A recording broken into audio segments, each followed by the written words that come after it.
తెలంగాణలో పాండవులు తిరిగిన ప్లేసెస్ చాలా ఉన్నాయి. అందులో one of the famous place Chinnayyagutta and Peddayyagutta. ఇందులో నేను పెద్దయ్యగుట్ట గురించి ఆల్రెడీ ఒక వ్లాగ్ చేశాను చూడండి, అది నా ఛానల్లో అప్లోడ్ చేశాను. ఇప్పుడు మనం వెళ్ళేది చిన్నయ్యగుట్ట. ఇది మంచిర్యాల జిల్లాలోని లక్షర్పేటకి దగ్గరలో ఉంటుంది. పెద్దయ్య అంటేనేమో ధర్మరాజు అని, చిన్నయ్య అంటేనేమో భీముడు అని నమ్ముతున్నారు చాలామంది. అయితే పాండవులు వనవాసం టైంలో ఇక్కడే ఉండేవారని కూడా నమ్ముతున్నారు వీళ్ళంతా. అండ్ ఇక్కడ వాళ్ళు ఉన్నారని చాలా ప్రూఫ్స్ కూడా ఉన్నాయి. లైక్ చిన్నయ్యగుట్ట దగ్గరేమో ఇట్లా స్వరంగ మార్గము, భీముని పాదాలు, ఇంకా భీముడు దున్నిన సాళ్ళు, ఇంకా వాళ్ళు స్నానం చేసే ప్లేస్, ఇంకా మంచు కొండలు, ఇలా చాలా ప్లేసెస్ ఉన్నాయి ఇక్కడ. సో అవన్నీ నేను మీకు ఈరోజు చూపిస్తాను. ఈ చిన్నయ్య దేవుని దగ్గరికి వెళ్ళాలంటే మనం ఈ లక్షర్పేట నుంచి వెళ్ళొచ్చు. ఇట్లా లక్షర్పేట నుంచి లోపలికి వెళ్ళాలి. ఇట్లా మనం కొంచెం దూరం వెళ్ళిన తర్వాత మనకు పొలాలు కనిపిస్తాయి. చాలా బ్యూటిఫుల్గా ఉంటాయి ఈ ప్లేసెస్ అయితే ఇటు సైడ్.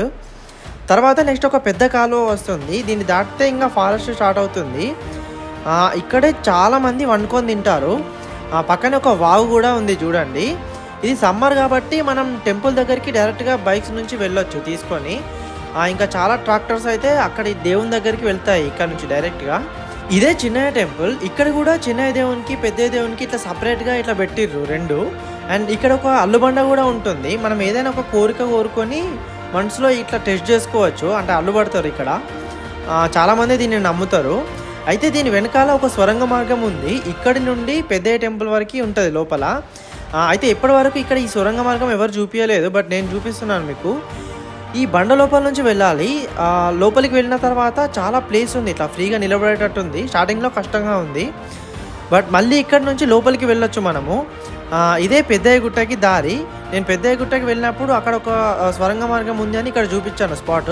ఇక్కడ నుంచి అక్కడికి వెళ్తుందంట ఈ రూటు, బట్ దీని లోపలికి అయితే ఎవరు వెళ్ళట్లేదు.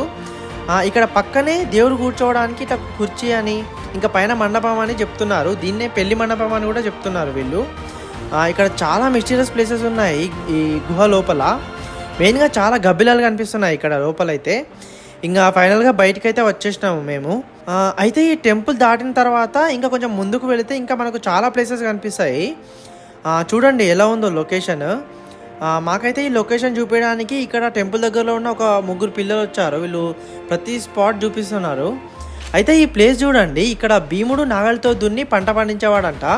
ఇవన్నీ ఆ నాగలి సాళ్ళు కనిపిస్తున్నాయి. ఇంకా ముందుకు వెళ్తే మనకి భీముని పాదం కూడా కనిపిస్తుంది. దీన్ని కరెక్ట్గా అబ్జర్వ్ చేస్తే కనిపిస్తుంది, ఒక ఫూట్ లాగా కనిపిస్తుంది. నెక్స్ట్ ఇది చూడండి, ఇక్కడే పాండవులు స్నానం చేసేవారంట. అంటే చిన్నపిల్లలకి కుండలలో నీళ్ళు కాగబెట్టి ఇప్పుడు కుండీలో పోస్తారు కదా స్నానము, సో అట్లనే వాళ్ళు కూడా యూజ్ చేసేవారంట దీన్ని. మళ్ళీ మనం ఇక్కడ నుంచి మంచుకొండ దగ్గరికి వెళ్ళాలి. ఇక్కడ నుండి చాలా దూరం ఉంటుంది అది. ఇప్పుడు ఫారెస్ట్ లోపల నుంచి వెళ్ళాలి అది కూడా. మంచుకొండలు అంటే మంచు ఏమి ఉండదు, బట్ ఒక డిఫరెంట్ ప్లేస్ అది. ఇక్కడ కొంచెం గుట్టలా ఉంది. ఇది ఎక్కిన తర్వాత మనకి మంచుకొండలు కనిపిస్తాయి. అయితే ఇదే ఆ స్పాట్, మంచుకొండలు అంటారు దీన్నే. అయితే ఇక్కడ స్పెషాలిటీ ఏంటంటే గుట్ట పైన ఏం నీళ్ళు లేవు, అండ్ ఇక్కడ వర్షాలు కూడా ఏం లేవు ఇప్పుడు.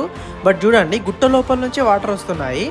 మనం ఏదైనా గట్టిగా సౌండ్ చేసినా, ఇంకా చప్పట్లు కొట్టినా కూడా వాటర్ వస్తున్నాయి. చూడండి, మీకు డిఫరెన్స్ కనిపిస్తుంది. అండ్ ఇది చాలా మంచి ప్లేస్. ఇది చాలా అడ్వెంచరస్గా ఉంది. మీరు ఈ చిన్నయ్యగుట్టకి వచ్చారా? వస్తే మీకు ఎలా అనిపించిందో కామెంట్ చేయండి.